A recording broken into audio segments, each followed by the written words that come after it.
brought you by Silver Pumps and Motors. Top quality और consistent performance के लिए सिर्फ सिल्वर पंप्स नाम याद रखना. సీనియర్ హీరోలో హిస్టారిక్ మైథలాజికల్ రోల్స్ కు పర్ఫెక్ట్ గా సూట్ అయ్యే నటుడు నందమూరి బాలకృష్ణ ఒక్కరే. అందుకే ఆయన కెరియర్ లో రెగ్యులర్ గా అలాంటి సినిమాలు కనిపిస్తూ ఉంటాయి. అభిమానుల కోసం మరోసారి అలాంటి క్రేజీ ప్రాజెక్ట్ ను లైన్ లో పెట్టారు నందమూరి బాలకృష్ణ.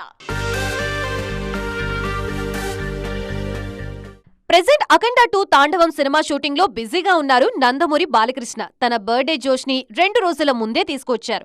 వరుస అనౌన్స్మెంట్స్ తో ఫ్యాన్స్ ని సర్ప్రైజ్ చేశారు. అఖండ 2 టీజర్ టైం తో పాటు బాలయ్య నెక్స్ట్ సినిమాని కూడా రివీల్ చేశారు మేకర్స్.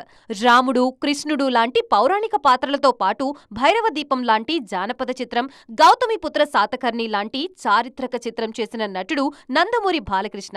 ఈ లిస్ట్ లో మరో మూవీ చేరనుంది. గోపీచంద్ మలినేని దర్శకత్వంలో చేయబోయే నెక్స్ట్ మూవీని హిస్టారికల్ యాక్షన్ డ్రామాగా రూపొందిస్తున్నట్లుగా వెల్లడించారు. NBK111 అనే వర్కింగ్ టైటిల్ తో అనౌన్స్ అయిన ఈ సినిమాని వృద్ధి సినిమాస్ బ్యానర్ లో భారీ బడ్జెట్ తో నిర్మిస్తున్నారు. రీసెంట్ టైమ్స్ లో బాలయ్య చేసిన చారిత్రక చిత్రం గౌతమిపుత్ర శాతకర్ణి ఇప్పుడు మరోసారి అదే జానర్ లో సినిమా చేస్తూ ఉండటంతో నందమూరి నటసింహం ఏ పాత్రలో కనిపిస్తారా అన్నది ఆసక్తికరంగా మారింది.